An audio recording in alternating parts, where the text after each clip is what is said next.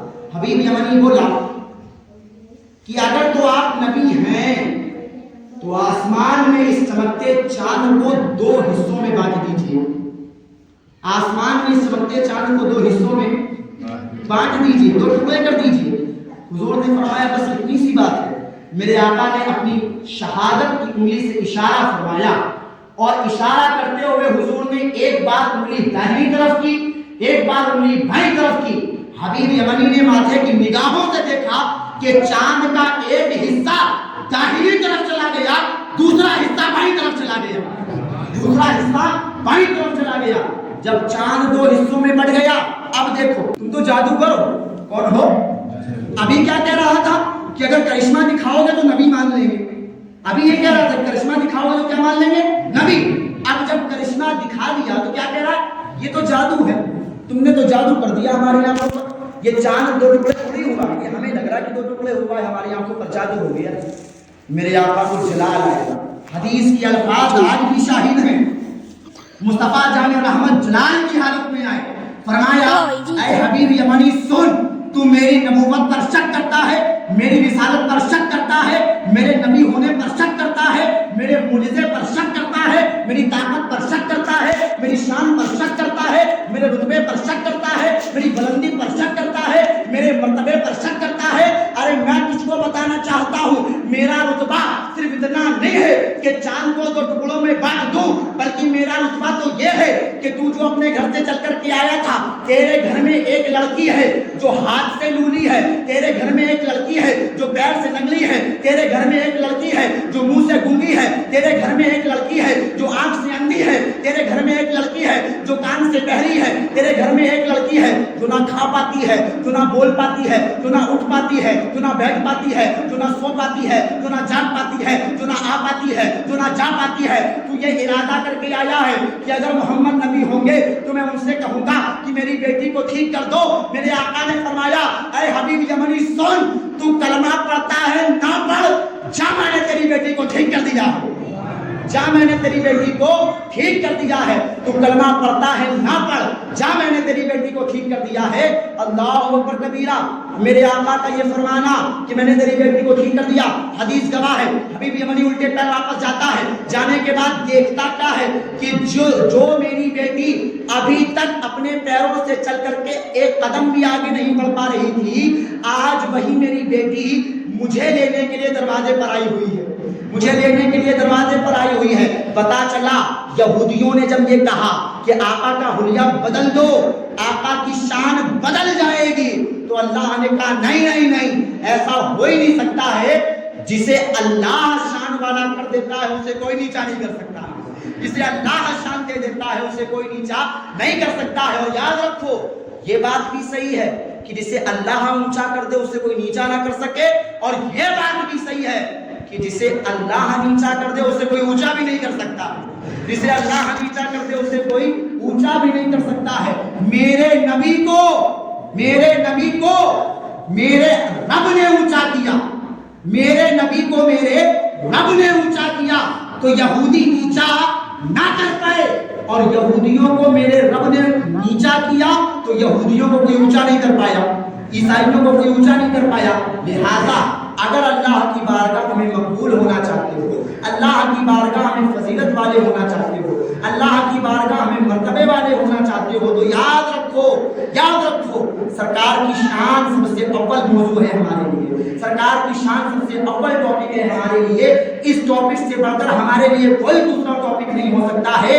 ہمارا عقیدہ کل بھی یہ تھا کہ جہاں بانی عطا کر دیں، بھری جنت ہبا کر دیں، نبی مختار کل ہے جس کو جو چاہے عطا کر دیں، نبی مختار کل ہے جس کو جو چاہے عطا کر دیں، اور جہاں میں ان کی چلتی ہے وہ دم میں کیا سے کیا کر دیں، جہاں میں ان کی چلتی ہے وہ دم میں کیا سے کیا کر دے۔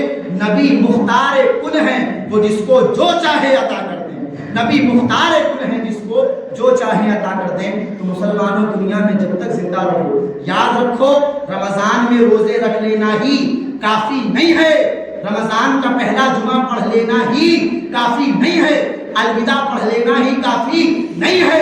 یہ جمعہ، یہ رمضان، یہ روزہ، یہ حج، یہ زکوٰۃ تب کام آئے گا جب دل میں نبی کی محبت موجود ہوگی، جب دل میں نبی کا پیار موجود ہوگا، جب دل میں نبی کے لیے الفت موجود ہوگی۔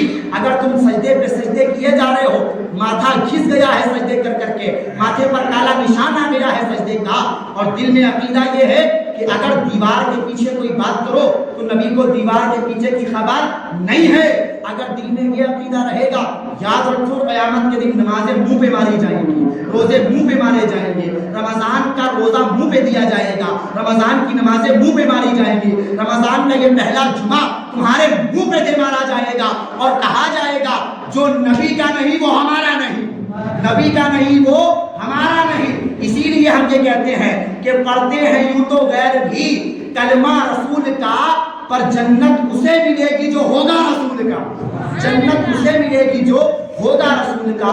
تو اس لیے اپنے عقیدے کو سنبھالو، اپنے ایمان کو سنبھالو، جب ایمان سنبھل جائے گا، عقیدہ سنبھل جائے گا، تو انشاءاللہ جب نماز پڑھنے کھڑے ہوگے نا اور دل میں نبی موجود ہوں گے تو پھر نماز پڑھنے کا ایک اپنا ہی مزہ آئے گا انشاءاللہ، نماز پڑھنے کا ایک اپنا ہی لطف آئے گا انشاءاللہ، روزہ رکھنے کا ایک اپنا ہی لطف آئے گا انشاءاللہ۔ اب آخر میں بس 1 منٹ کی گفتگو اور سن لیں کہ آج رمضان کا پہلا جمعہ ہے، آپ سب کو جمعہ بہت بہت مبارک ہو رمضان شریف کا۔ یاد رکھیے ویسے تو جمعہ سال میں 52 بار آتا ہے، سال میں 52 جمعے پڑھتے ہیں، کتنے؟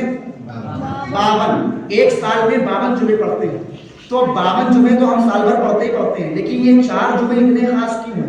یہ 4 جمعے اس لیے خاص ہیں کیونکہ رمضان کے مہینے میں نفل کا ثواب فرض کے برابر کر دیا جاتا ہے، فرض کا ثواب 70 گنے بڑھا دیا جاتا ہے، فرض کا ثواب کتنے گنے بڑھا دیا جاتا ہے؟